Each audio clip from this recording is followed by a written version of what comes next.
நீதிமன்ற உத்தரவுப்படி காவிரி மேலாண்மை வாரியம் அமைக்க வேண்டும் என்று மத்திய அரசை இந்திய கம்யூனிஸ்ட் மூத்த தலைவர் தா பாண்டியன் வலியுறுத்தியுள்ளார்.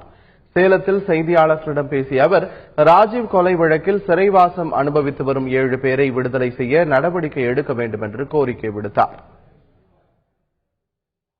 தமிழகத்தில் தென்மேற்கு பருவமழை தீவிரமடைந்து வருகிறது. இதன் காரணமாக நீலகிரி மாவட்டத்தில் உதகை, நடுவட்டம், தேவாலா, அவலாஞ்சி உள்ளிட்ட பல இடங்களில் கனமழை பெய்து வருகிறது.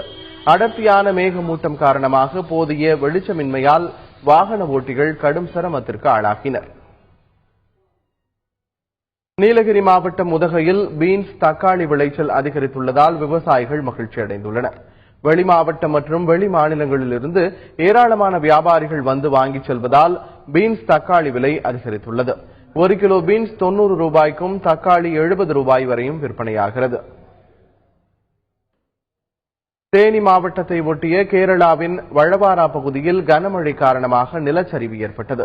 அப்போது பெரிய பாறை உருண்டு வீடு மீது விழுந்ததில் ஜோபி ஜான் என்பவர் உயிரிழந்தார். அவரது தாய் சின்னம்மாள் படுகாயமடைந்தார். தீயணைப்பு துறையினர் சம்பவ இடத்திற்கு விரைந்து மீட்புப் பணியில் ஈடுபட்டனர். கோவை மதுக்கரை பகுதியில் காட்டு யானை ஒன்று சுற்றித் திரிவதோடு விளைநிலங்களுக்கு புகுந்து பயிர்களை சேதப்படுத்தியது.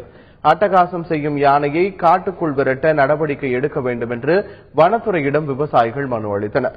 இதையடுத்து ஒற்றை யானையை மயக்க ஊசி செலுத்தி பிடித்து சரணாலயத்தில் விடப்படும் என்று வனத்துறையினர் உறுதியளித்ததைத் தொடர்ந்து போராட்டத்தை கைவிடுவதாக அந்த பகுதி மக்கள் தெரிவித்துள்ளனர்.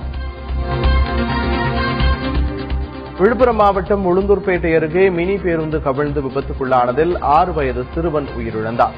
திருமண நிகழ்ச்சியில் பங்கேற்றவர்கள் ஊர் திரும்பிக் கொண்டிருந்த போது எலவனாசூர் கோட்டை என்னும் இடத்தில் சாலையோர பள்ளத்தில் வாகனம் கவிழ்ந்தது.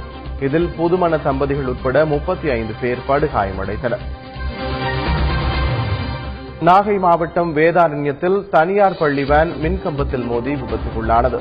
இதில் 3 மாணவர்கள் காயமடைந்தனர். வேண்டவரன்காடு பகுதியில் வேன் சென்றபோது ஓட்டுநரின் கட்டுப்பாட்டை இழந்து விபத்தில் சிக்கியது. காயமடைந்த மாணவர்களுக்கு சிகிச்சை அளிக்கப்பட்டது. நாமக்கல்லை அடுத்த கொல்லிமலையைச் சேர்ந்த மலைவாழ் மாணவி ராதிகா சாதிச் சான்றிதழ், ஆதார் அட்டையை திரும்ப வழங்க கோரி கல்லூரி முன்பு குடும்பத்துடன் போராட்டத்தில் ஈடுபட்டார். சங்கர் என்பவர் கல்லூரியில் இடம் வாங்கி தருவதாக கூறி மாணவியிடமிருந்து சாதிச் சான்றிதழ், ஆதார் அட்டையை பெற்றுக் கொண்டு தரவில்லை என்று கூறப்படுகிறது. நடவடிக்கை எடுப்பதாக போலீசார் உறுதியளித்ததை அடுத்து மாணவி போராட்டத்தை கைவிட்டார்.